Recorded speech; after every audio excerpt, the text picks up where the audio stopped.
Hello everyone, আসসালামু আলাইকুম। আমার আজকের এই ভিডিওতে আপনাদের সকলকেই স্বাগত জানাচ্ছি।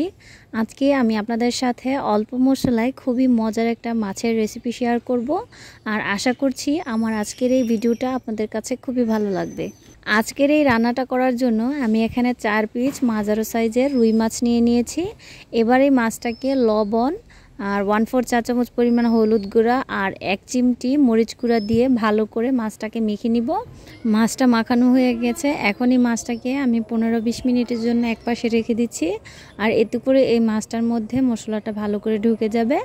আর এখন আমি একটা তাওয়ার মধ্যে অল্প একটু পরিমাণ মতো তেল দিয়ে দিলাম, আর তেলটা গরম হয়ে গেলে এক এক করে আমি ম্যারিনেট করে রাখা মাছগুলোকে দিয়ে দিচ্ছি। এবার যখন মাছটার এক পাশ ভালো করে ভাজা হয়ে যাবে তখনই মাছটাকে আমি উল্টে দিচ্ছি, আর এই পাশটাকেও আমি ভালো করে ভেজে নিব। আর মাছটাকে কিন্তু খুব বেশি একটা শক্ত করে ভাজবো না, দেখতেই পাচ্ছেন। ঠিক এই পর্যায়ে আমি এটাকে নামিয়ে নিচ্ছি। এবার একটা কড়ার মধ্যে আমি অল্প একটু সয়াবিন তেল দিয়ে দিলাম, আর এর সাথে মাছ ভেজে রাখা বাকি তেলটাকেও দিয়ে দিচ্ছি। আর এখন এর মধ্যে আমি দুটো মাঝারি সাইজের পেঁয়াজকে ভালো করে পেস্ট করে এর মধ্যে দিয়ে দিলাম। এবার এর মধ্যে 1 চা চামচ পরিমাণ আদা এবং রসুন বাটা দিয়ে দিচ্ছি।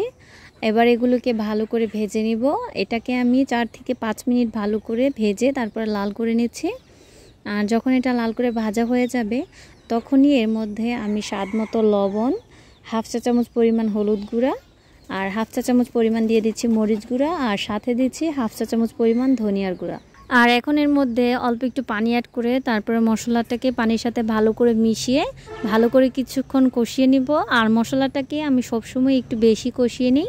আর মশলাটা যখন কষানো হয়ে যাবে, তেল ছাড়তে শুরু করবে, তখন এর মধ্যে আমি 2টা মাঝারি সাইজের টমেটোকে ব্লেন্ড করে দিয়ে দিচ্ছি। এখন এটাকে ভালো করে একটু নেড়ে চেড়ে ততক্ষণ পর্যন্ত কষাবো যতক্ষণ না এর থেকে তেলটা ছাড়তে শুরু করেছে। এবার এর মধ্যে 1 কাপ পরিমাণ ঠান্ডা পানি দিয়ে মশলাটাকে ভালো করে পানির সাথে মিশিয়ে দিব। আর যখন পানিটা একটু ফুটতে শুরু করবে তখন এর মধ্যে আমি ভেজে রাখা মাছগুলোকেও দিয়ে দিচ্ছি। এখন ঢাকনা দিয়ে ঢেকে এটাকে আমি 10 মিনিট মিডিয়াম হিটে রান্না করব।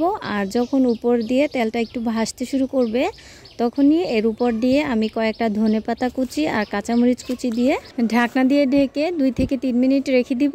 আর এই তো আমার রান্নাটা পুরোপুরি কমপ্লিট হয়ে গেছে।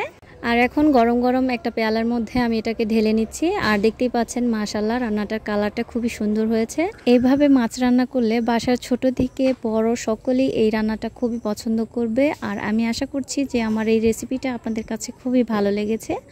যদি ভালো লেগে থাকে তাহলে অবশ্যই ভিডিওটাকে শেয়ার করবেন। আর আপনারা যে যেখান থেকেই দেখছেন সকলেই ভালো থাকবেন। আল্লাহ হাফেজ।